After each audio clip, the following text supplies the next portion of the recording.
Shalom, Bapak dan Ibu yang terkasih dalam nama Tuhan kita, Yesus Kristus. Bersyukur atas kebaikan Tuhan yang selalu menyertai akan kehidupan kita. Bapak Ibu, mari mempersiapkan hati dan pikiran kita untuk memuji dan memuliakan nama Tuhan di hari Minggu yang kudus ini. Namun sebelumnya, mari kita mengambil saat teduh sejenak. Saat teduh dimulai.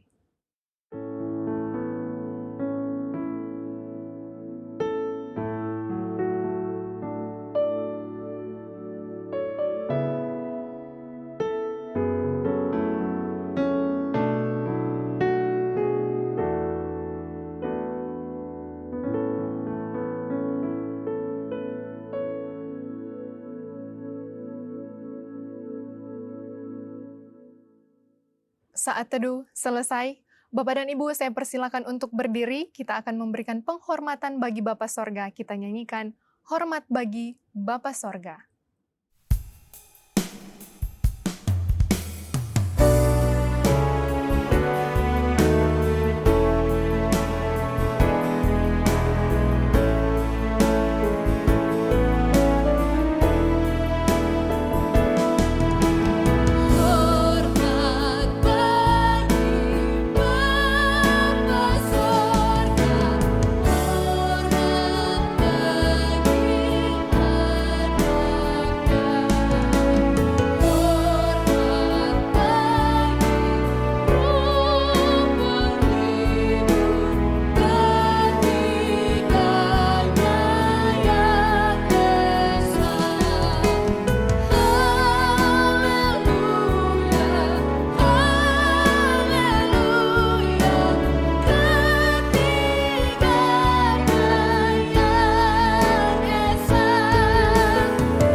Umat yang dikasih oleh Tuhan, marilah kita memulai ibadah ini dengan mengakui bahwa pertolongan di dalam ibadah ini biarlah jadi di dalam nama Bapa, di dalam nama Putra, dan di dalam nama Roh Kudus.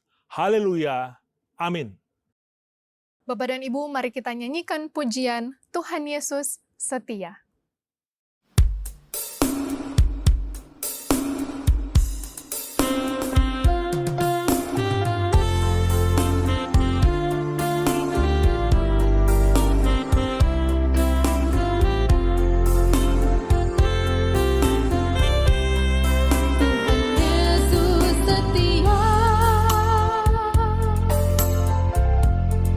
Dia sahabat kita.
Bapak dan Ibu dipersilakan untuk duduk kembali. Umat yang dikasihi oleh Tuhan, sebelum kita lebih jauh mengikuti ibadah ini, marilah kita bersama-sama mengakui dosa dan pelanggaran kita di hadapan Tuhan, agar kehadiran kita dalam ibadah ini berkenan bagi Tuhan. Mari kita berdoa. Bapa di surga, Bapa yang kami kenal dalam Putra-Mu, Tuhan kami Yesus Kristus. Pada minggu ini Tuhan, kami kembali menghadap hadirat Tuhan dengan mengakui betapa berdosanya kami, betapa tidak berdayanya kami, dan betapa lemahnya kami Tuhan menghadapi tekanan-tekanan dalam kehidupan kami sepanjang minggu yang sudah kami lalui. Iman kami sering tergoncang, kami sering tidak setia, kami lebih memikirkan diri kami dengan pikiran dan kekuatan kami sendiri. Nah saat ini Tuhan, kiranya Roh-Mu yang kudus, yang mengetahui hal-hal tersembunyi dalam kehidupan kami, boleh mengungkapkan hal-hal yang mendukakan hati Tuhan yang sudah kami kerjakan. Dan biarlah kami semua boleh mengakui itu di hadapan Tuhan, Bapa yang Maha Kudus, yang hadir dalam ibadah ini.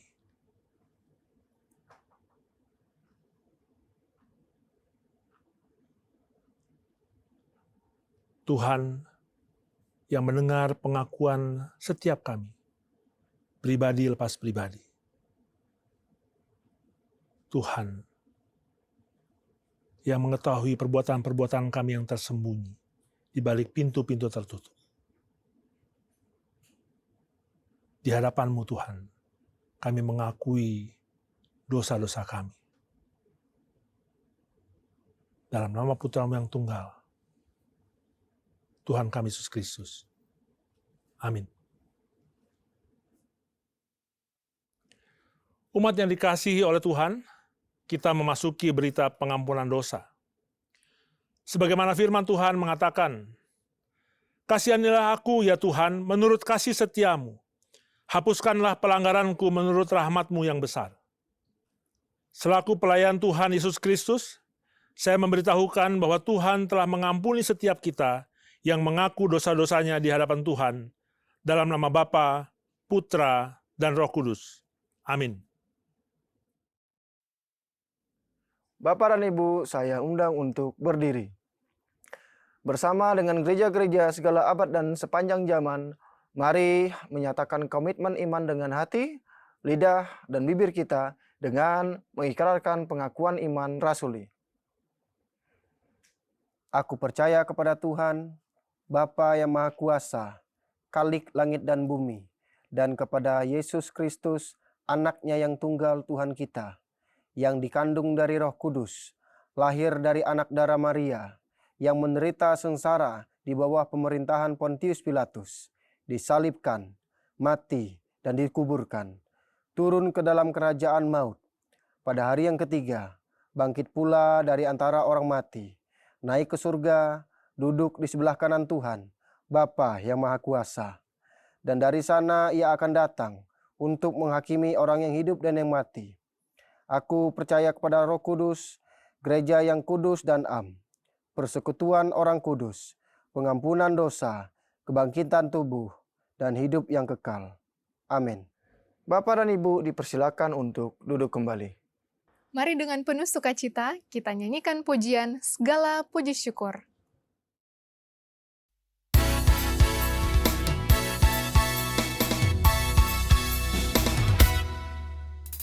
Segala puji syukur hanya bagi-Mu Tuhan, sebab Kau yang layak dipuja.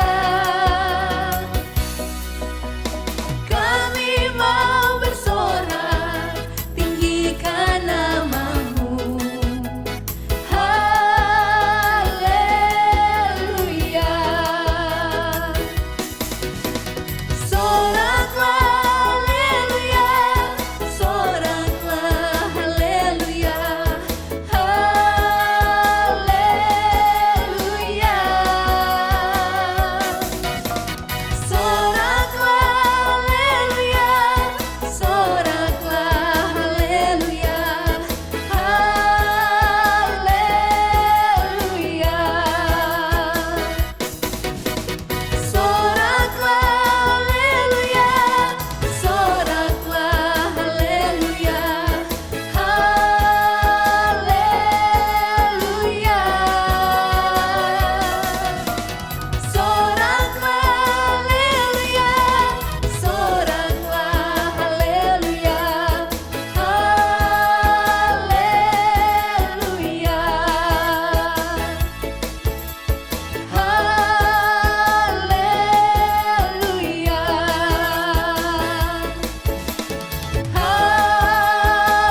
Shalom Bapak dan Ibu yang terkasih di dalam nama Tuhan kita Yesus Kristus. Saya mengundang untuk berdiri.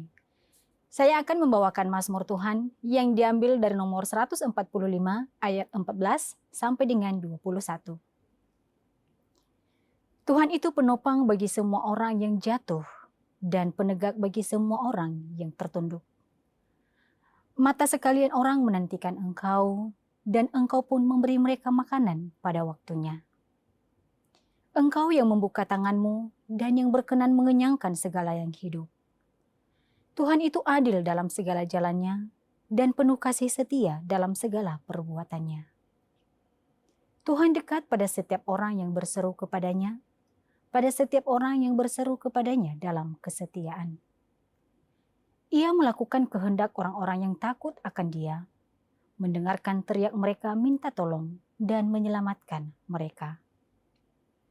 Tuhan menjaga semua orang yang mengasihinya, tetapi semua orang fasik akan dibinasakannya.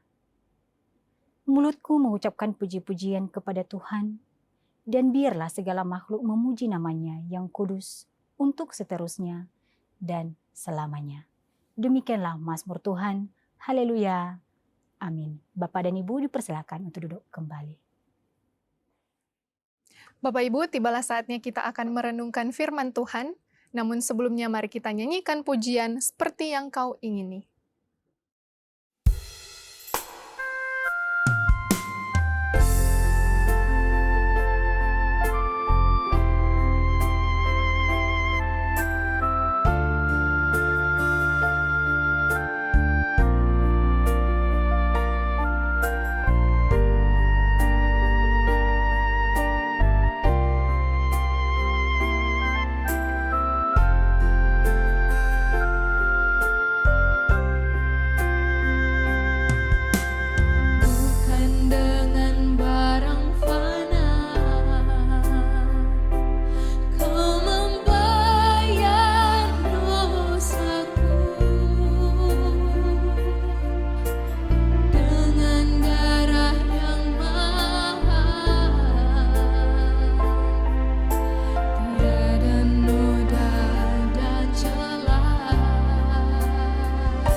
Shalom Bapak dan Ibu yang terkasih, dalam nama Tuhan kita Yesus Kristus, saya mengundang untuk berdiri.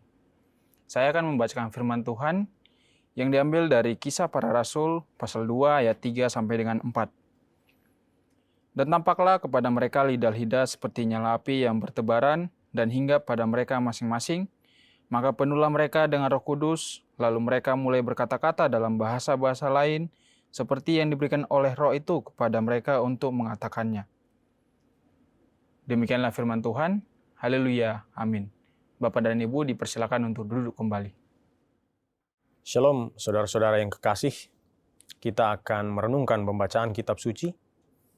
Tapi sebelumnya mari kita bersatu dalam doa.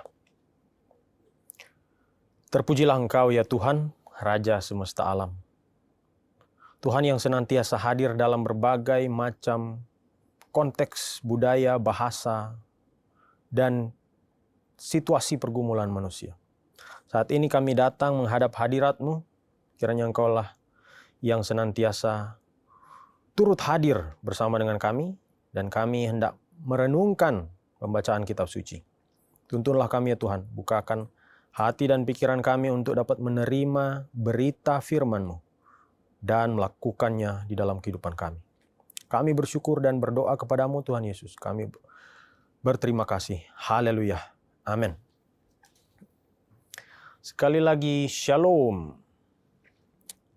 Saudara-saudara, di minggu-minggu ini kita telah melewati perayaan Paskah Tuhan Yesus, dan beberapa minggu lagi kita akan merayakan Hari Raya Pentakosta. Ini adalah minggu-minggu di antara perayaan Paskah sampai kepada Pentakosta.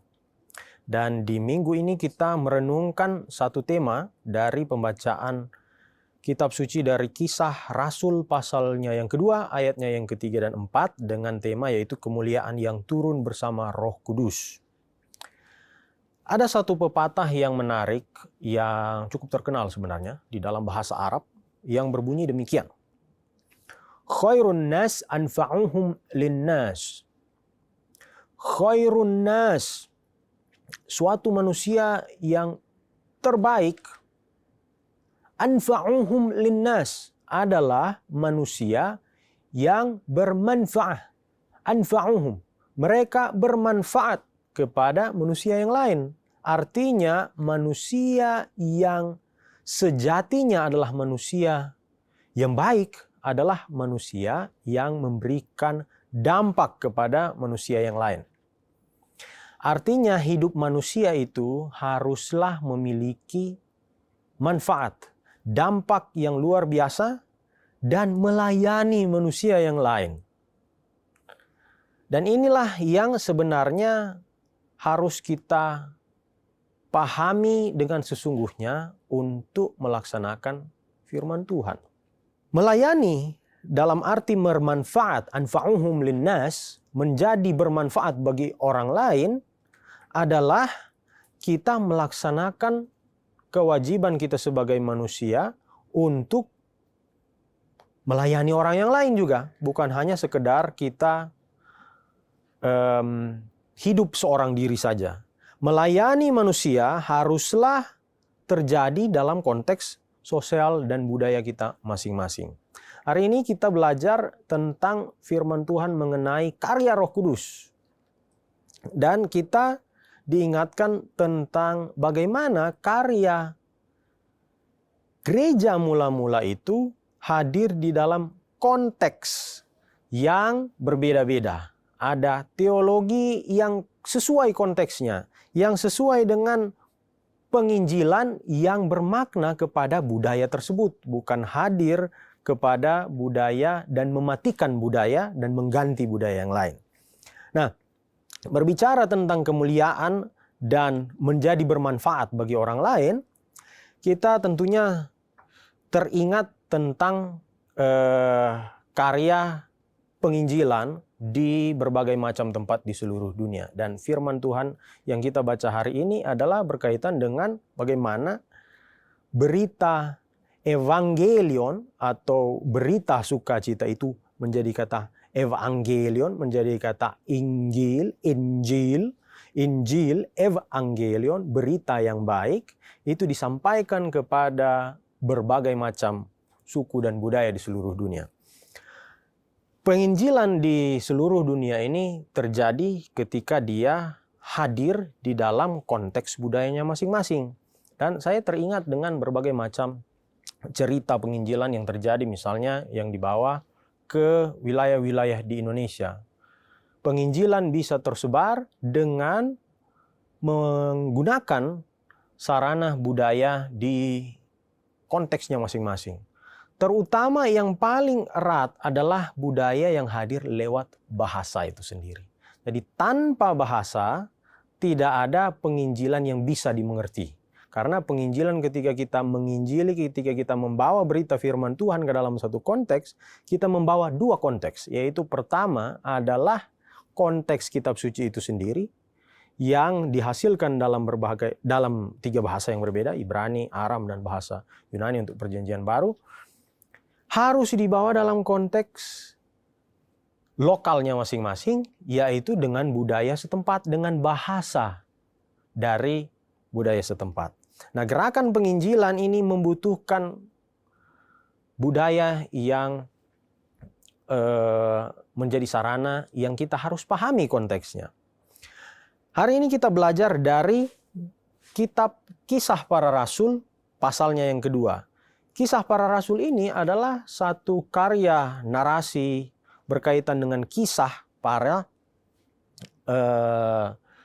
bapak-bapak gereja, murid-murid dari Tuhan Yesus yang melanjutkan pelayanan Tuhan Yesus yang ada di dunia ini. Dan bagaimana karya ini disampaikan kepada konteks yang di luar orang Yahudi di masa itu. Nah, kitab ini adalah lanjutan dari kitab Lukas. Jadi ini satu paket sebenarnya dengan satu istilahnya kepenulisan, authorship yang sama, kepenulisan yang sama yang menggunakan istilah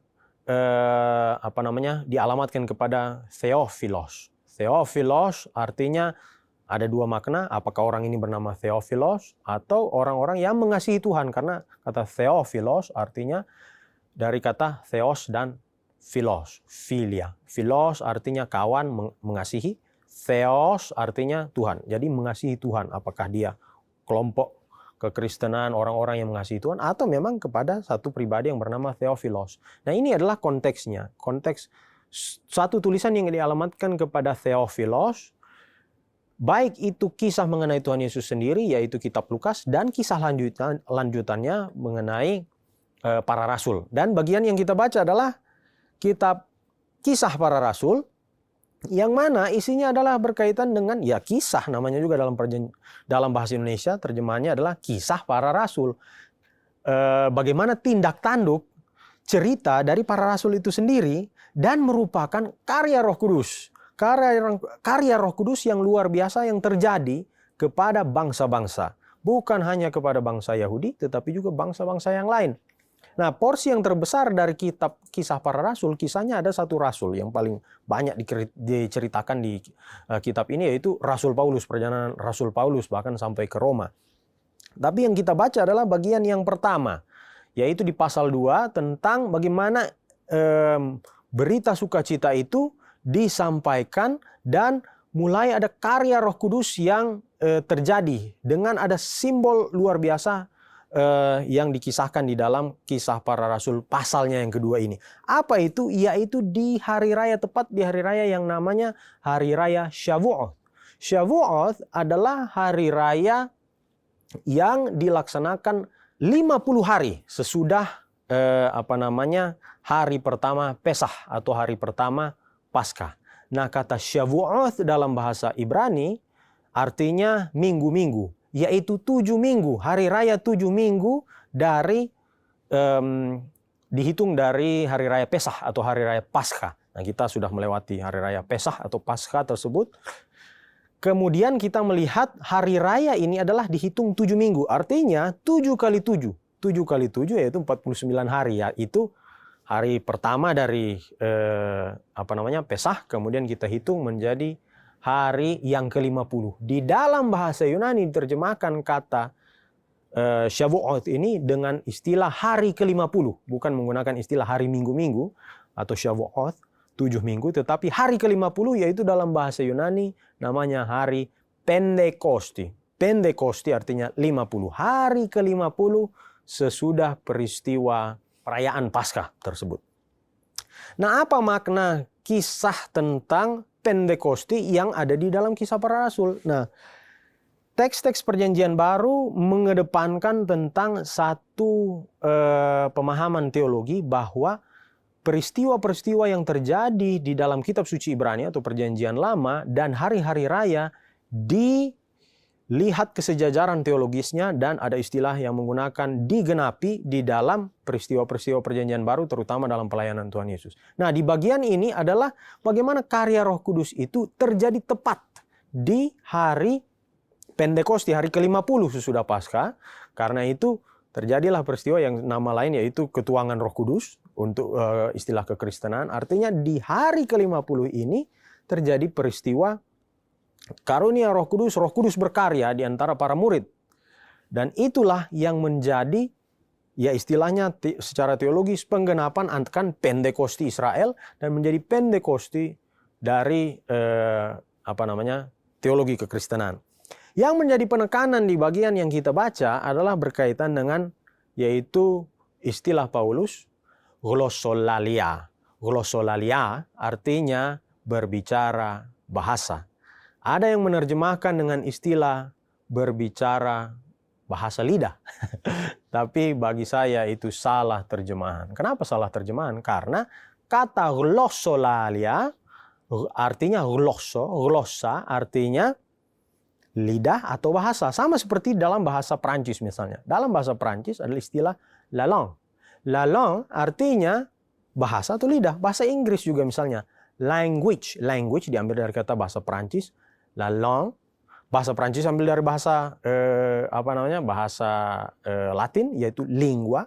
Lingua artinya bahasa dari kata lidah, lingua. Misalnya ada kata bahasa Italia ada mie kecil, bukan mie ya, mirip spaghetti, pasta yang namanya linguini. Linguini itu kenapa dibilang linguini? Yaitu lidah kecil dari kata lingua. Tapi lingua juga berarti bahasa. Artinya bukan bahasa lidah. Bahasa lidah pun adalah terjemahan yang salah. Bahasa Jerman bilang doppelt gemoppelt. Terdua kali, doppelt gemoppelt. Double ke double gitu. 2 kali double. Nah, 2 kali double artinya salah terjemahan, bukan bahasa lidah. Terjemahannya apakah itu bahasa atau lidah saja. Tapi bukan berarti bicara speaking in tongue itu salah juga. Speaking in language atau language speaking, terjemahan bahasa Inggris yang paling tepat. Glossolalia. Glosso yaitu bahasa. Lalia dari kata lalo yaitu bicara, speaking, berarti glossolalia adalah bicara dalam suatu bahasa. Artinya, teks yang kita baca juga berkaitan dengan karunia berbahasa. Tujuannya apa? Yaitu penginjilan dalam konteks budaya masing-masing. Mari kita baca dari ayatnya yang pertama, kembali dalam bahasa aslinya yaitu bahasa Yunani. Dan kita lihat terjemahannya seperti apa. Ayatnya yang pertama, Kisah Rasul pasal 2 ayat 3 mengatakan begini. Ke ofisan aftis diamerizomeni glosse osi piros ke kathisen evena ekaston afton, dan tampak kepada mereka glosse, terjemahannya adalah lidah-lidah. Lidah-lidah yang bisa terjemahkan dengan kata bahasa, artinya dan tampak kepada mereka lidah-lidah atau bahasa-bahasa yang terbagi-bagi seperti api, dan itu hinggap di atas masing-masing mereka. Artinya apa? Ada istilah lidah-lidah yang disimbolkan. Peristiwa ini terjadi kepada para murid yang juga bukan hanya sekedar peristiwa yang dipahami sebagai sesuatu yang luar biasa, karya mukjizat oleh Tuhan kepada murid-murid, tetapi juga dalam konteksnya teks ini mau menyampaikan satu simbol. Simbol apa? Ada simbol teologis yang mau disampaikan lewat peristiwa. Yaitu apa yang terjadi? Keofisan aftis diamerizomene glosse osipiros. yaitu dan tampak kepada mereka lidah-lidah yang terbagi-bagi seperti api. Artinya ada simbol luar biasa tentang teologi yang mau disampaikan bahwa ada lidah-lidah atau ada bahasa-bahasa yang terbagi-bagi. Ingat peristiwa Shavuot yang terjadi di bangsa Israel dan menjadi perayaan bangsa Israel, hari raya bangsa Israel, adalah peristiwa yang mau menyatakan karya Tuhan lewat peristiwa Sinai, yaitu 50 hari sesudah bangsa Israel keluar dari tanah Mesir, bahwa ada penyertaan Tuhan dan Tuhan menyampaikan firman-Nya, turunnya Taurat pertama kali, begitu. Dan di masa yang sama, hari raya yang sama, turunnya Roh Kudus yang mau disampaikan bukan hanya kepada, ini ya simbolnya ya, bukan hanya mau disampaikan kepada satu bangsa, kepada satu kelompok orang Yahudi, tetapi juga kepada simbol ini dibagi-bagi, bahasa-bahasa itu terbagi-bagi. Jadi, diamerizomene glose osipiros, yaitu bahasa-bahasa itu terbagi seperti api. Ada semangat yang luar biasa yang mau disampaikan bahwa ada bahasa-bahasa ini terbagi, bukan hanya satu bahasa, bukan hanya kepada satu bangsa dengan satu bahasa, tapi kepada bangsa-bangsa luar seluruh dunia. Ada istilah glosse. Glosse sekali lagi, lidah yang bermakna juga sebagai bahasa. Dan ada seperti nyala api, osipiros, yaitu bukan hanya sekedar api secara harfiah, tetapi menyerupai. Jadi osipiros yang menyerupai seperti api dalam bahasa Yunaninya. Artinya ini adalah simbol karya Roh Kudus. Bahasa yang terbagi, lidah-lidah yang terbagi adalah simbol bahwa Roh Kudus memberikan semangat yang luar biasa. Dan pekerjaan Roh Kudus ini mau menjangkau segala jenis latar budaya. Nah, kita akan memperingati dalam beberapa minggu ke depan, hendak memperingati satu peristiwa hari raya Shavuot atau hari raya Pentekoste, hari raya ke-50, hari raya Pentakosta, yang kita rayakan double. Perayaan Tuhan menyertai bangsa umat pilihannya dengan diturunkan Taurat firman-Nya, dan juga perayaan terhadap Roh Kudus yang berkarya di hari yang sama sebagai penggenapan bahwa kita harus memberitakan Injil. Pemberitaan Injil adalah satu hal yang begitu penting di dalam teologi kekristenan. Bahwa pemberitaan Injil menyebarkan berita keselamatan itu evangelion. Evangelion artinya evangelion, dari kata evangelion, F baik, angelion artinya berita. Angelos, pembawa berita, yaitu dalam terjemahan bahasa Arab menjadi malaika, jadi bahasa Indonesia jadi malaikat, gitu ya. Artinya pekerjaan ketika disampaikan pekerjaan gereja, ketika kita membaca teks ini langsung terkonek bahwa pekerjaan penginjilan harus disampaikan kepada semua orang dalam berbagai bahasa, dalam berbagai budaya. Saya berasal dari wilayah Sulawesi Utara ya, di wilayah daerah Minahasa, Manado, kota Manado, yaitu wilayah yang memiliki budayanya. Tentunya di seluruh Indonesia memiliki budaya masing-masing. Menariknya ketika kekristenan masuk, banyak orang Minahasa, orang Manado yang mengganti budayanya menjadi budaya yang kebarat-baratan. Dan memang banyak yang terjadi kawin-mawin.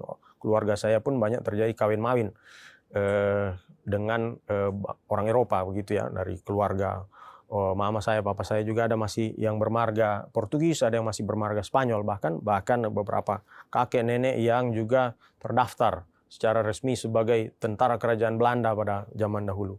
Nah, ini yang menariknya, ketika Injil masuk, orang Minahasa berusaha menjadi seperti Belanda, meninggalkan kebudayaannya dan menjadi kekristenan diambil begitu luar biasa, tetapi menggantikan budaya masing-masing, menggantikan budaya setempat. Nah, ini berbahaya. Ketika kekristenan masuk, sebaiknya seperti apa yang terjadi di dalam Perjanjian Baru misalnya. Perjanjian Baru hadir dalam bahasa Yunani, bukan bahasanya Tuhan Yesus. Bahasanya Tuhan Yesus adalah bahasa Aram dan bahasa Ibrani. Bahasa kitab sucinya orang Yahudi adalah, orang Israel adalah bahasa Ibrani dengan bahasa Aram. Tetapi ketika Injil datang, Injil juga dilayani di dalam bahasa Yunani. Karena sebagai bahasa internasional dan bahkan Perjanjian Baru berbahasa Yunani. Artinya ini menjadi simbol, menjadi teologi yang secara konteks harus kita sampaikan kepada masing-masing orang. Ketika kita melayani dalam satu tempat, kita harus membawa berita kabar baik tentang Injil itu dalam konteksnya. Konteks yang disampaikan sesuai dengan apa yang dia butuhkan. Bukan harus kita paksakan konteks dari luar sehingga itu bisa disampaikan. Sayang sekali ketika Injil masuk dan mengganti budayanya. Tetapi banyak juga dari gereja-gereja yang lain yang menyampaikan Injil dalam konteksnya dan mempertahankan budayanya, kemudian membawa berita Injil tersebut. Dan inilah yang menjadi berita pentingnya. Kita membaca bagian selanjutnya, yaitu ayatnya yang keempat, mengatakan seperti ini dalam bahasa Yunani. Και επλησθήσαν πάντες πνευμάτος Άγιου και ήρξαντο λαλήν τέρες γλώσσες καθώς το πνεύμα εδίδου. Αποφθέγγεστε αυτής. Dan mereka semua dipenuhi dengan Roh Kudus dan, istilah Yunaninya, lalin teres glosses, berbicara dengan bahasa-bahasa lain. Sebagaimana Roh itu memberikan kepada mereka untuk mengucapkannya. Nah, menarik sekali. Dikatakan istilah lalin teres glosses, berbicara bahasa yang lain. Ada istilah yang sama ya. Ada terjemahan kitab suci yang menggunakan dua kata. Lidah-lidah, kemudian di bawahnya glosses diterjemahkan dengan bahasa-bahasa. Padahal dalam bahasa Yunani satu kata saja. Artinya, ia berbicara dalam bahasa-bahasa yang lain. Ini adalah simbol apa? Simbol tentang bahwa Injil itu harus disampaikan dalam berbagai macam bahasa. Jadikanlah semua bangsa, semua bahasa murid dari Kristus dan disampaikan berita Injil itu. Artinya apa? Injil yang mau disampaikan bahwa Tuhannya Abraham, Ishak, dan Yakub disampaikan kepada bangsa-bangsa dan bahkan disampaikan kepada orang-orang melalui karya Tuhan Yesus. Artinya kita melihat menerima Kristus sebagai Mesias, Tuhan dan Juru Selamat, dan menerima tentunya yang sangat penting juga adalah Tuhannya Abraham, Ishak, dan Yakub. Walaupun dari satu budaya Israel, dipahami dan diterima di dalam konteksnya masing-masing. Nah, pekerjaan Roh Kudus adalah menjangkau segala jenis latar budaya dan bahasa. Ada istilah yang dipakai di ayatnya yang keempat ini ya, yaitu epilesthesan. Epilesthesan yaitu dipenuhi, ya apa yang dipenuhi dengan pneumatos agiu, kuasa Roh Kudus. Kuasa Roh Kudus inilah yang diejawantahkan di dalam istilah laline teres glosses. Laline teres glosses berbicara dalam bahasa yang lain. Ada istilah yang dipakai oleh Paulus, sekali lagi istilah glossolalia, yaitu speaking in languages atau languages speaking. Kali lagi, terjemahan bahasa roh tidak ada, salah. Tidak ada roh dalam bahasa Yunani, yaitu pneumatos. Bukan glosses tu pneumatu, bukan. Atau bahasa dari roh, bukan. Tidak ada bahasa Yunani seperti itu. Atau berbicara bahasa lidah atau bahasa lidah, itu salah juga. Glossolalia bukan bahasa lidah. Glossolalia artinya berbicara bahasa, languages speaking. Kali lagi, hati-hati dengan satu ajaran-ajaran yang bisa berbahaya karena mengaburkan berita Injil yang harus disampaikan kepada bangsa-bangsa dengan bahasa-bahasanya. Ketika itu menjadi bahasa yang tidak dimengerti, saya orang linguis. Saya senang sekali belajar bahasa, dan itu pekerjaan saya, linguis dan filolog yang berkutat dengan berbagai macam bahasa. Dan sekali lagi, bahasa itu punya struktur. Secara sederhana misalnya kita belajar dari sintaks bahasa Indonesia, ada SPOK namanya, SPOK ya. SPOK bukan hantu, tapi SPOK, subjek, predikat, objek, keterangan. Di dalam bahasa juga ada morfologi, bentuk kata. Ketika muncul istilah si bala-bala, si bara-bara, dan lain sebagainya, itu bukan bahasa, mohon maaf, itu bukanlah bahasa. Kali lagi, itu bukan bahasa. Yang bahasa adalah punya unsur-unsur kebahasaannya ketika dia muncul, bukan sebagai bahasa. Mohon maaf, itu adalah satu bunyi saja. Burung pun ada burung Yakob ya, dia selamat pagi. Nah, itu adalah bunyi, tapi dia tidak punya makna karena tidak punya namanya tidak punya semantik, tidak punya makna. Orang memahaminya, tetapi burung itu sendiri tidak memahami maknanya. Bahasa juga harus punya semantis, punya unsur makna. Berita Injil yang mau disampaikan dari Kisah Rasul pasal 2 ini adalah bahwa berita Injil, kabar baik itu harus disampaikan dalam berbagai bahasa. Glossolalia, kenapa harus ada berbagai bahasa? Glossolalia itu fungsinya apa? Untuk memberitakan Injil dalam berbagai budaya kepada setiap bangsa. Bukan kepada satu bahasa yang tidak punya makna. Hati-hati dengan, ya kita bisa katakan, ajaran-ajaran yang membawa kepada penyimpangan. Penyimpangan yang tidak punya makna. Sekali lagi, apa yang dikatakan dalam pepatah bahasa Arab ini menarik sekali. Bahasa pun harus punya makna, yaitu dikatakan khairun nas anfa'uhum linnas. Oh, manusia yang baik adalah manusia yang bermanfaat. Anfa'uhum. Kalau dia bahasa itu tidak punya manfaat, hanya untuk sebagai gagah-gagahan, dia tidak bisa menjadi sarana untuk pemberitaan Injil. Hati-hati, kita akan merayakan hari raya Pentekosti.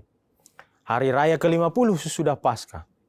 Hari raya ketuhanan Roh Kudus. Hari raya di mana Taurat turun kepada bangsa Israel, firman Tuhan disampaikan secara langsung, dan bahkan Roh Kudus berkarya di tengah-tengah kehidupan seluruh umat dengan berbagai macam bahasa.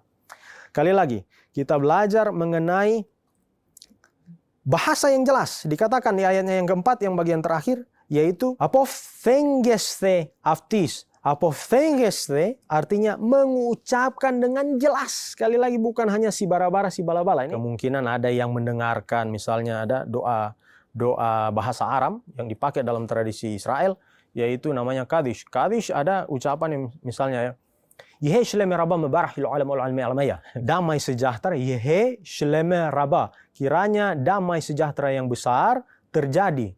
Mebarah yaitu dengan berkat yang begitu luar biasa. Alam al-almi alamaya. Sampai kekal. Didengarkan Yehe shleme rabah mebarah hilu alam al-almi. Menjadi sebara-bara, sebala-bala. Dan menjadi bahasa roh tanda kutip yang tidak ada dalam kitab suci. Sekali lagi, istilah bahasa roh tidak ada. Tidak ada istilah glosses tu pneumatu. Tidak ada dalam bahasa Yunani. Adanya glossolalia, artinya berbicara bahasa, language speaking. Kita merayakan peristiwa Paskah dan hendak merayakan peristiwa Pentekosti. Kiranya kemuliaan Tuhan dinyatakan melalui karya Roh Kudus yang mengubahkan hidup, bukan hanya sekedar fenomena yang dipahami secara luar biasa tanpa makna. Glossolalia harusnya dipahami sebagai kemampuan berbicara bahasa yang dimengerti, bukan bahasa misterius, bukan bahasa lidah, bahasa roh dan lain sebagainya yang tidak sesuai dengan bahasa Yunaninya. Karena itu selalu saya sampaikan, kita membaca firman Tuhan harus dibaca dari teks asli, bahasa Ibrani, bahasa Aram atau bahasa Yunani. Jangan salah tangkap, nanti sesat. Nah, Roh Kudus memberi karunia berbahasa agar Injil dipahami oleh semua orang lintas budaya, dan teologi dan Injil itu harus kontekstual, harus dipahami dalam konteksnya masing-masing. Dan kiranya setiap karunia Roh Kudus bertujuan membangun dan membawa kejelasan, bukan kebingungan.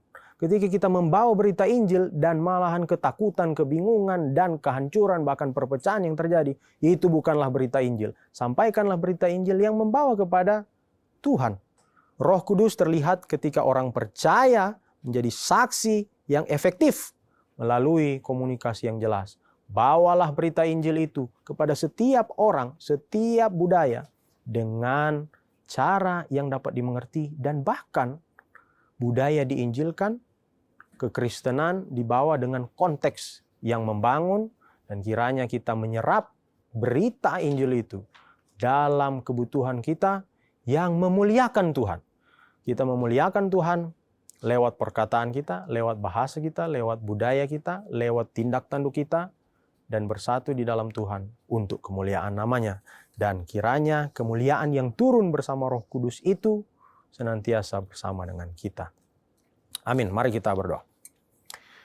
Terpujilah Kristus yang senantiasa hadir bagi kami dan bahkan menghibur kami lewat kuasa Roh Kudus. Engkaulah yang kiranya hadir bagi kami saat ini ya Tuhan. Agar kami membawa berita Injil itu sesuai dengan konteks masing-masing. Kita terus tergerak untuk membawa berita sukacita, firman Tuhan, kitab suci yang kita sampaikan kepada orang-orang di manapun kami berada. Engkaulah yang terus senantiasa hadir dalam kehidupan kami ya Tuhan, untuk berkarya lewat kuasa Roh Kudus yang senantiasa kami muliakan. Kami hendak merayakan Pentekosti, hari raya Pentakosta dalam beberapa minggu ke depan. Kiranya kami terus diingatkan dengan karya Tuhan bagi bangsa Israel, bagi gereja mula-mula, dan terutama bagi hidup kami. Terima kasih ya Tuhan, tuntunlah kami bersyukur dan berdoa kepada-Mu Tuhan Yesus. Haleluya. Amin. Sebagai ungkapan syukur kita kepada Tuhan, kita akan memberikan persembahan. Persembahan dapat diberikan melalui transfer ke rekening atas nama Yayasan Muria atau QR Code yang akan tertera di layar. Sambil kita memberikan persembahan, mari kita nyanyikan Ikut Dikau Saja Tuhan.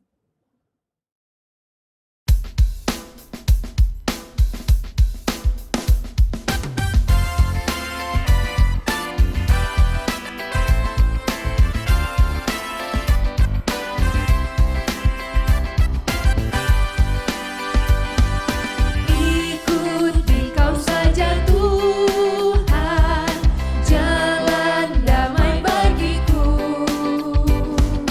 Aku selamat dan sentosa hanya oleh darah-Mu.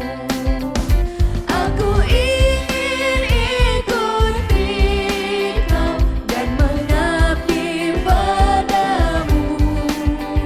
Dalam Dikau juru selamat, ku bahagia penuh. Ikut Dikau di sengsara, karena janji-Mu teguh.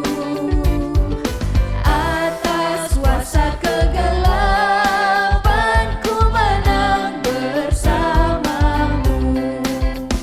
Aku ingin ikut Dikau dan mengabdi padamu. Dalam Dikau juru selamat, ku bahagia penuh. Aku ingin ikut Dikau dan mengabdi padamu. Dalam Dikau juru selamat, ku bahagia penuh. Ku bahagia penuh. Ku bahagia penuh.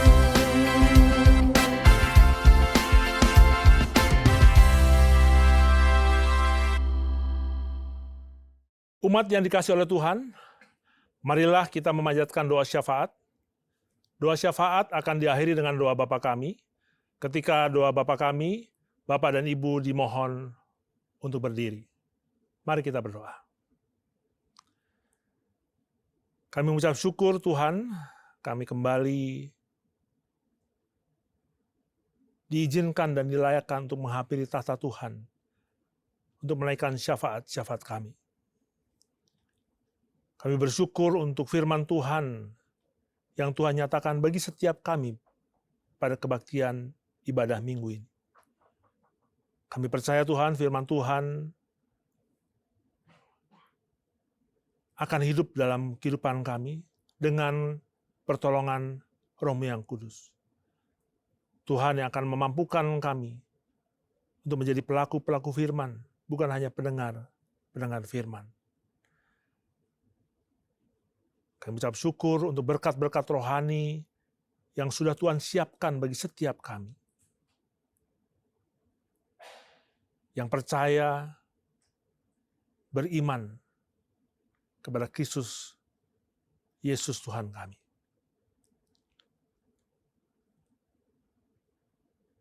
Kami juga menaikkan syafaat kami untuk keluarga-keluarga dalam umat-Mu di gereja ini Tuhan.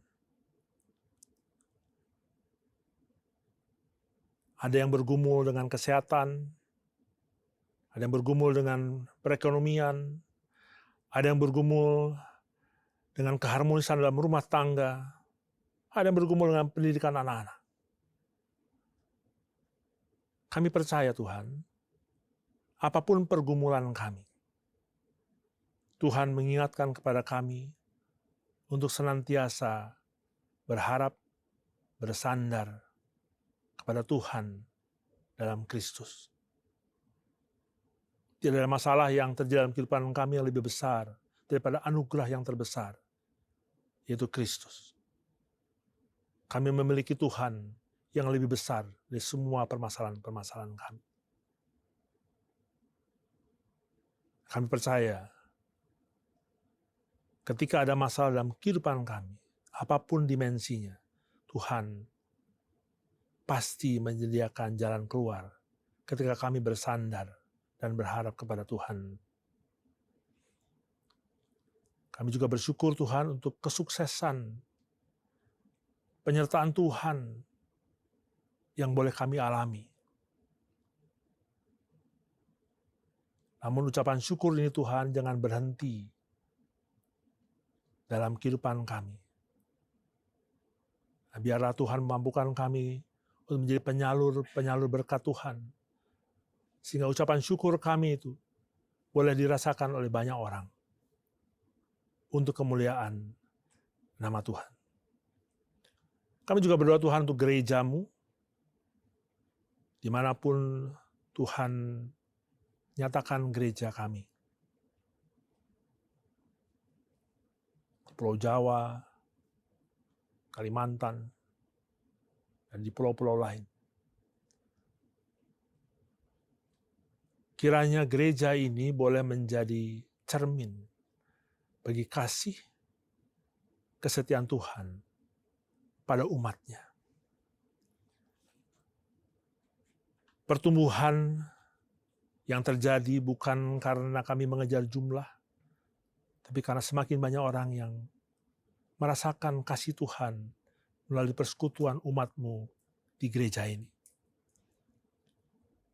Dan kiranya semua pemimpin-pemimpin gereja, gembala, baik di sinode maupun gereja lokal, boleh menjadi teladan yang memantulkan kasih dan kesetiaan Tuhan bagi umatnya.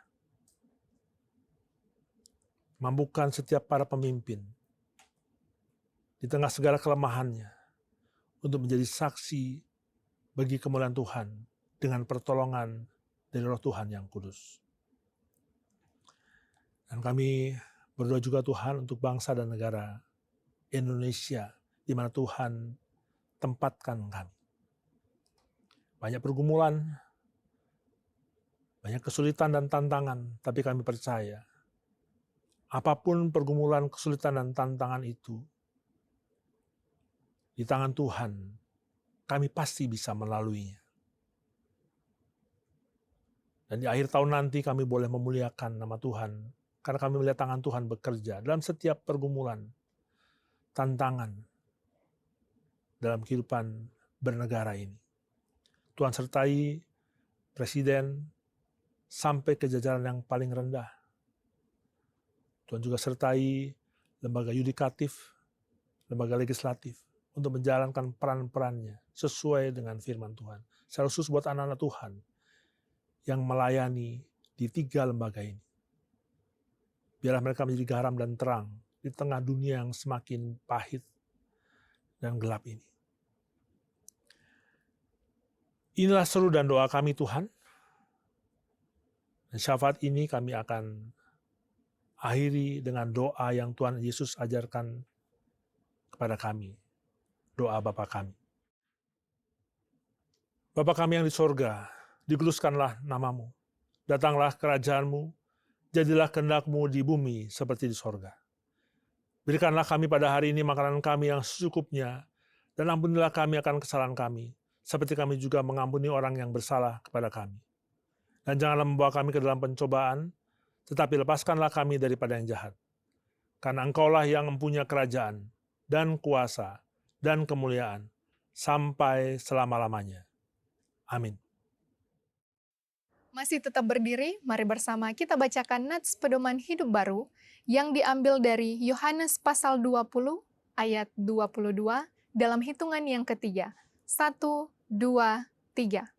Dan sesudah berkata demikian, ia mengembusi mereka dan berkata, "Terimalah Roh Kudus." Doksologi. Puji Tuhan sumber berkat, puji Dia seluruh makhluk, puji Dia seluruh serta, Bapa, Anak, Roh Kudus. Umat yang dikasihi Tuhan, kita akan memasuki akhir dari ibadah ini. Maka sekarang, arahkan hati dan pandanglah Tuhan dengan iman dan terimalah berkat dari Tuhan. Tuhan memberkati engkau dan melindungi engkau. Tuhan menyinari engkau dengan wajah-Nya dan memberi engkau kasih karunia. Tuhan menghadapkan wajah-Nya kepadamu dan memberi engkau damai sejahtera, sejak sekarang sampai selama-lamanya. Amin.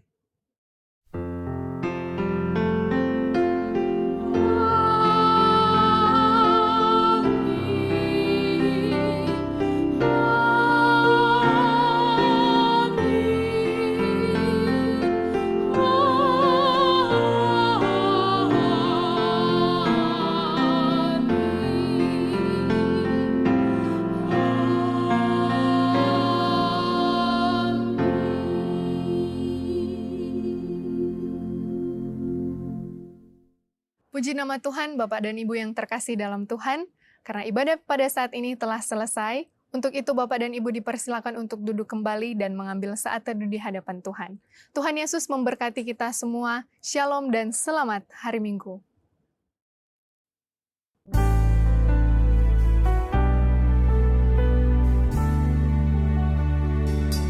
In Christ alone will I glory, though I could pride myself in battles won. For I've been blessed beyond measure, and by His strength alone I overcome. Oh, I could stop and count successes like diamonds in my hands, but those trophies could not equal to the grace by which I stand.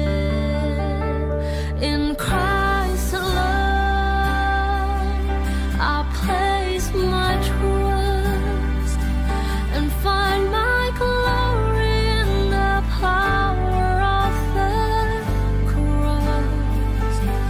In every victory, let it be said of me, my source of strength, my source of hope is Christ alone.